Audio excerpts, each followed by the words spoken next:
दोस्तों यूएस के मिनीएपोलिस के अंदर एक 37 year old Alex Jeffrey Pretti जो कि आईसीयू के नर्स थे वीए हॉस्पिटल के अंदर, वो एक प्रोटेस्ट के अंदर शामिल हुए थे जो कि इमिग्रेशन को लेके था। जो इमिग्रेशन की पॉलिसीज़ है डोनाल्ड ट्रंप की, उसको लेके प्रोटेस्ट चल रहा था। अब उस प्रोटेस्ट के दौरान ही आइस के जो ऑफिसर्स होते हैं उनसे इनकी गुत्थम गुत्था हो जाती है और उसी गुत्थम गुत्था के अंदर मैं बता दूं इनके पास में एक वैलिड लाइसेंस था हैंडगन की, तो वो इनके पास में थी और 2 लोडेड मैगजीन भी थी। हालांकि इन्होंने अपनी गन पुल की या नहीं की वो एग्जैक्टली किसी भी वीडियो के एंगल में मालूम नहीं चल रहा, लेकिन ये जरूर मालूम चल रहा है कि ये जो आइस के ऑफिसर्स थे ये सारे इनके ऊपर झपट पड़े थे और उसके बाद में जब किसी को मालूम चला कि इनके पास में गन है, क्या पता इनकी गन गिर गई हो, क्या हुआ, तो उस गन को जैसे ही इनसे छीना गया या उठाया गया उसके बाद में ही तुरंत ही गन फायर चालू हो जाती है इनके ऊपर। तो यहाँ पर काफ़ी ज़्यादा लोग इससे खफा भी हैं, गुस्से में भी हैं कि कैसे एक प्रोटेस्टर को किल कर सकते हैं जो कि पीसफुली प्रोटेस्ट कर रहा था। लेकिन फिर आइस के ऑफिसर्स ने धक्का मुक्की स्टार्ट कर दी और उसके बाद में जो पेपर स्प्रे वगैरह यूज़ करते हैं वो भी डालने लगे इनके ऊपर।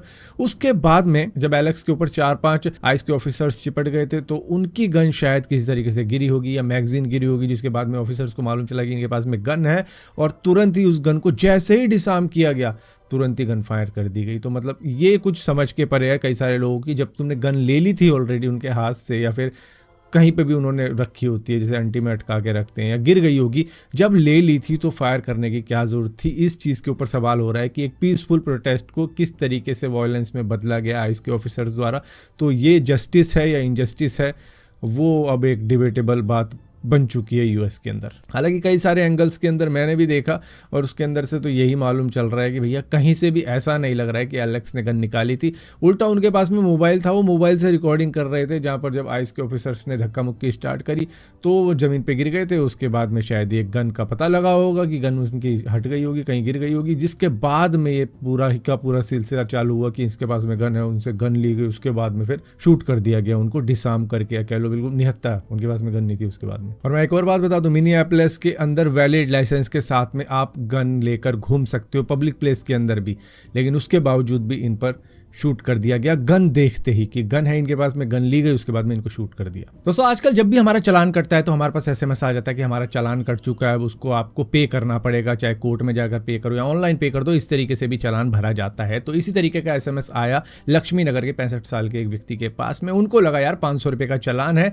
तो रेड लाइट जंप कर दी होगी तो मैं उसका चालान भर देता हूँ। तो इन्होंने भरने के लिए उस लिंक पर क्लिक किया और उसके बाद में लिंक पर क्लिक करने के बाद में इन्होंने अपने क्रेडिट कार्ड की डिटेल डाल दी उसमें और उसके बाद में तुरंत ही इनके अकाउंट से 2,50,000 रुपए के समथिंग निकल जाते हैं। दरअसल वो फेक चालान की लिंक भेजी गई थी, वो एसएमएस भी फ्रॉडस्टर ने ही भेजा था उनको, और जिस लिंक पर इन्होंने क्लिक किया था बेसिकली उसमें जो भी डिटेल डाली थी अपने क्रेडिट कार्ड की वो स्कैमर्स के पास में पहुंच गई थी और उसके बाद में वही सेम डिटेल क्रेडिट कार्ड की उन स्कैमर्स ने डाल दी और उसके बाद में ओटीपी आया अंकल जी के पास में, इन्होंने उस वेबसाइट पर डाल दिया, वो फिर से उन स्कैमर्स के पास में पहुंच गया, उन्होंने उस ओटीपी का यूज़ किया और 2.5 लाख रुपए इनके अकाउंट से निकाल लिए गए। तो भैया अगर आपके पास में भी इस तरीके के चालान की कोई लिंक विंक आती है, एसएमएस वगैरह आता है, व्हाट्सएप पे आया या कहीं पर भी आता हो तो ज़रूरी नहीं है आपको उसी से पे करना है, बल्कि बिल्कुल भी पे करने की ज़रूरत नहीं है। एम परिवहन ऐप है, उसके अंदर आप चालान भर सकते हो। तो अगर आपको चालान भरना ही है, लग रहा है कि चालान कट गया है, तो चेक कर लो एक बार एम परिवहन ऐप से कि भैया चालान कटा भी है या नहीं कटा है। तो सोचो कोई कंपनी आपको 1 लाख रुपए दे, वो भी अपने स्किन केयर के लिए। दरअसल 30 से 60 दिन के स्किन केयर के लिए एक कंपनी है जो कि बेंगलुरु बेस्ड एक स्किन केयर कंपनी है जिसका नाम डीकंस्ट्रक्ट है। वो बेसिकली आपके ऊपर एक्सपेरिमेंट करेंगे अपने प्रोडक्ट से, जिसके लिए वो आपको 1 लाख रुपए देंगे, जहां पर 30 से 60 दिन तक आपकी स्किन के ऊपर एक्सपेरिमेंट किए जाएंगे। ये एक स्किन केयर कंपनी है, कह लो स्टार्टअप है, जो कि चाहता है कि अपने प्रोडक्ट की टेस्टिंग करें आपकी स्किन के ऊपर, जिसके लिए आपको 1 लाख रुपए मिलेंगे। क्या आप ऐसी कंपनी के अंदर अप्लाई करोगे कि आपकी स्किन के ऊपर, आपके फेस के ऊपर एक्सपेरिमेंट किया जाए, वो भी डेली? लेकिन हाँ, जो करवाना चाहेगा उसको 1 लाख रुपए दिए जाएंगे। दोस्तों लखनऊ की एक महिला ने अपने पति को फंसाने के लिए उसकी गाड़ी में बीफ रखवा दिया, जिसके बाद में पुलिस ने उसको अरेस्ट कर लिया। पति कहता रहा कि मैंने ये नहीं किया और उसके बाद में जब इन्वेस्टिगेशन हुई तब मालूम चला कि पति इनोसेंट था, उसने ऐसा कुछ किया ही नहीं। यहाँ पर 10 केजी बीफ रखवाया था उसकी पत्नी ने अपने बॉयफ्रेंड के साथ में मिलकर, ताकि इसको पुलिस अरेस्ट कर ले और मैं डाइवोर्स का केस फाइल कर दूँ इस चक्कर में, और उसके बाद में जो भी एल्यूमिनी वगैरह मिलेगी उससे हम मौज कर लेंगे। तो इस तरीके से अपने पति को फंसा के उससे छुटकारा पाना चाहती थी, जिसमें कि इसका बॉयफ्रेंड भी इंक्लूड था, जो कि एक बीटेक था, मतलब अच्छा खासा पढ़ा लिखा बंदा था, तो उसने प्लान बनाया होगा कि इस तरीके से इसको फंसाया जाएगा, उसके बाद में डाइवोर्स लेके एलुमिनी के ऊपर हम ऐश किया करेंगे।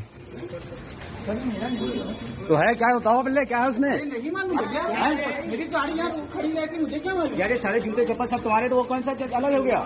भैया ये क्या हो रहा है। आराम से छोड़िए यार, भैया मेरी गाड़ी का नहीं आता है क्या। मुझे गाड़ी में डाला गया। क्या किसने डाला गाड़ी में, चाबी तेरे पास थी ना। सर मैंने नहीं रखा था कि अरे डाला तुम गया। खोल। ये देखिए ताजा मेरी गाड़ी चल के देखिए, कैमरे में चेक कराइए सर। अभी से भागेगा। तो सुनील पाल वो कॉमेडियन है जो कि दूसरों की कॉमेडी के ऊपर सवाल उठाते हैं कि ये गाली दे रहा है, ये इस तरीके की कॉमेडी कर रहा है। ये समय रैना पर भी कहते थे कि भैया ये बड़ा गाली गलौज करता है, इसको तो जेल डिजर्व करना चाहिए, इसको तो जेल में डाल देना चाहिए जिस तरीके की कॉमेडी ये करता है। और अब देखने को मिल रहा है कि एक एड के अंदर, जो कि स्ट्रेच ब्रांड की एड थी, उसके अंदर सुनील पाल और समय रैना दोनों ही एक साथ दिखे, जिसमें समय रैना जो नॉर्मल कॉमेडी करते हैं उसी तरीके से कर रहे थे गाली गलौज देते हुए, वहीं पर सुनील पाल उसको रोक रहे थे। तो मतलब अलग ही चीज लग रही थी। हालांकि एड देखने में अच्छी लगी, जहां पर सुनील पाल भी एंड में जब समय रैना बताते हैं कि मैं क्यों इतनी गाली देता हूं और चेक दिखाया कि ये देख इस चेक का अमाउंट, उसके बाद में सुनील पाल हैरान हो जाते हैं और गाली गलौज शुरू कर देते ये हैं। लोगों को गाली गलौज करना, उनका अपमान करना, क्या मिलता तुम्हें इससे? ये मिलता है सर, ये चेक का अमाउंट देखो sir.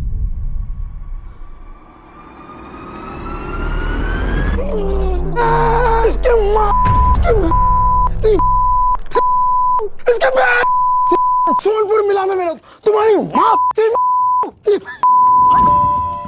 Get stretched to find your next self. तो इससे पता लगता है कि भाई पैसा कुछ भी करवा देता है इंसान से। मतलब तुम कितना ही कह लो कि मैं ये नहीं करूंगा वो नहीं करूंगा, जब चेक का अमाउंट आता ना कि भैया ये करके दिखा तो मिल जाएगा, तो वो कहता है कि चलो यार एक बार करने में क्या जा रहा है। तो वही सेम हाल यहाँ पर सुनील पाल जी का देखने को मिला कि भाई वो पहले कहते थे कि मैं कभी प्रमोट नहीं करूंगा इस तरीके की गाली गलौज वाली कॉमेडी को, अब उसी का एक पार्ट बने हुआ। हालांकि अच्छी लगी, बुरी नहीं लगी, बहुत बढ़िया एड लगी। ये मिलता है सर, ये चेक का अमाउंट देखो सर।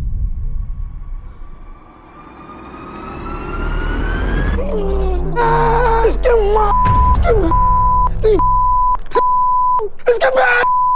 सोनपुर मिला में मेरा। दोस्तों मनाली लोगों के लिए सबसे बड़ा टूरिस्ट अट्रैक्शन प्लेस बन जाता है जब वहाँ पे स्नोफॉल होता है, लेकिन जब वो एक्चुअली में उस जगह को जीते हैं जाकर स्नोफॉल के अंदर, तो कुछ इस तरीके की सिचुएशन हो जाती है। मनाली के अंदर 8 से 10 घंटे का जाम लग रहा था कल तक, लेकिन आज वही जाम 26 घंटे का हो चुका है, क्योंकि लोग हिले ही नहीं, एक ही जगह पर वो 25-26 घंटे से अटके हुए हैं और काफ़ी ज़्यादा स्ट्रगल करना पड़ रहा है वहाँ पर लोगों को, क्योंकि खाने को कुछ नहीं मिल रहा है, पीने को पानी नहीं मिल रहा है, क्योंकि सब जमा हुआ मिल रहा है और जो भी चीज़ें मिल रही है वो काफ़ी ज़्यादा महंगे दामों पे मिल रही है। ऊपर से अगर किसी को होटल मिल भी रहा है, क्योंकि होटल सारे फुल चल रहे हैं, चेकआउट तो जब होगा जब वहाँ से निकलने का कोई रास्ता हो, तो रास्ते भी ब्लॉक हो रखे हैं क्योंकि बर्फबारी इतनी ज़्यादा हो चुकी है। लोग इतना ज़्यादा स्ट्रगल कर रहे हैं कि 10-10 किलोमीटर उनको पैदल चलना पड़ रहा है अपने होटल पहुँचने के लिए, और उसके बाद में भी सुनने को ये मिल जाए कि भैया होटल तो फुल हो गया, तो मुश्किलें हो जाती हैं। ऊपर से होटल भी 10-10, 12-12 हज़ार रुपये की एक रात के हिसाब से मिल रहा है कि आपको एक रात के 10,000 रुपये पे करने पड़ेंगे। यही सिचुएशन हो जाती है जब आप इस तरीके से फंसते हो। मैं भी एक बार गया था केदारनाथ में, वहां पर बर्फबारी पड़ी थी, वहां पर सीधा ही होटल का रेट 8,000 रुपये बोल दिया गया था, वो भी सिर्फ एक रात के लिए। वो तो किसी तरीके से 4,000 रुपये में मिल गया था बातचीत कर कुरा के, लेकिन सोचो 4,000 देने पड़ गए थे सिर्फ एक रात रुकने के। तो इस तरीके की सिचुएशन हो जाती है जब बर्फबारी हो जाती है कहीं पर भी, और यहाँ पर तो अलग ही माहौल रहता है क्योंकि पब्लिक इतनी ज़्यादा पहुंची हुई है कि एक तो रोड ब्लॉक हो रखे हैं बर्फ की वजह से, ऊपर से पब्लिक को स्ट्रगल करना पड़ रहा है और ऊपर से बच्चे लेके चल रहे हो तो और भी ज़्यादा मुश्किल हो रही है। हालांकि कई सारे लोग हेल्प कर रहे हैं, जो वहाँ के लोकल हैं वो फ्री में चाय भी पिला रहे हैं, पानी की भी सुविधा अगर मुहैया करवा पा रहे हैं तो वो करवा रहे हैं। मतलब हेल्प करने की कोई कमी नहीं है वहाँ पे, लेकिन फिर भी जो स्ट्रगल है वो तो है ही कि आपको अपने होटल तक पहुँचने के लिए इतना स्ट्रगल करना पड़ रहा है। ऊपर से 2 व्हील ड्राइव वो चल नहीं पा रही बर्फ में। और मैं एक बात और बता दूं, जो लोग सोच रहे हैं मनाली जाने के कि बर्फबारी देखने के लिए, तो भैया गवर्नमेंट ने खुद मना कर रखा है वहाँ की कि मत आओ, काफ़ी ज़्यादा स्ट्रगल करना पड़ जाएगा, यहाँ पर फंसे हुए हैं लोग। और ऊपर से अगर आप जाते हो आगे चल के भी और बर्फबारी वाले इलाके में जा रहे हो तो भैया अपनी कार से मत जाना, वरना आपकी कारों का हाल कुछ इस तरीके का होगा अगर वो 4x4 नहीं। चलो 4x4 भी है, उसमें स्नो चैन भी लगा ली, दूसरा गाड़ी वाला क्या वही लगा के आ रहा है, वो आ रहा होगा फिसलता और आपकी नई नवेली गाड़ी के अंदर एक डेंट दे देगा बहुत ही प्यारा सा। तो अगर जा रहे हो तो भैया टैक्सी कर लो या कुछ और गाड़ियाँ कर लो जो वहाँ पर मिलती हैं, क्योंकि फिर उनको पता है किस तरीके से चलानी है, आपको शायद नॉलेज ना हो और दूसरा कोई आ रहा हो आपके पीछे तो वो भी शायद नॉलेजेबल ना हो, क्योंकि ऐसा ही चलो यही मान के चलो वहाँ पे कि सभी लोग अनाड़ी आएंगे और ठोक के जाएंगे। और यहाँ पर दोस्तों बर्फबारी की बात हो रही है तो कश्मीर को कैसे भुलाया जा सकता है। दरअसल कश्मीर के अंदर अब वंदे भारत चालू हो चुकी है, जहाँ पर श्रीनगर तक आप वंदे भारत से पहुंच सकते हो। कटरा से आपको ये ट्रेन मिल जाएगी और कटरा से सीधा ही आप श्रीनगर पहुंचोगे, कश्मीर की हसीन वादियों को देखते हुए, जो कि स्विट्जरलैंड से कम नहीं आपको लगने वाली हैं। ये ऑलमोस्ट 190 किलोमीटर का सफ़र होगा जो कि कटरा से श्रीनगर का होगा, जो कि 3 घंटे में आप कंप्लीट कर सकते हो। जो कि बाय रोड जब जाते थे तो वहाँ पर 7 से 8 घंटे लग जाते थे पहुँचते पहुँचते, लेकिन यहाँ पर आपको सिर्फ 3 घंटे लगेंगे श्रीनगर पहुंचने में, वो भी इतनी अच्छे बर्फ के नज़ारे देखते हुए, इतनी हसीन वादियां देखते हुए।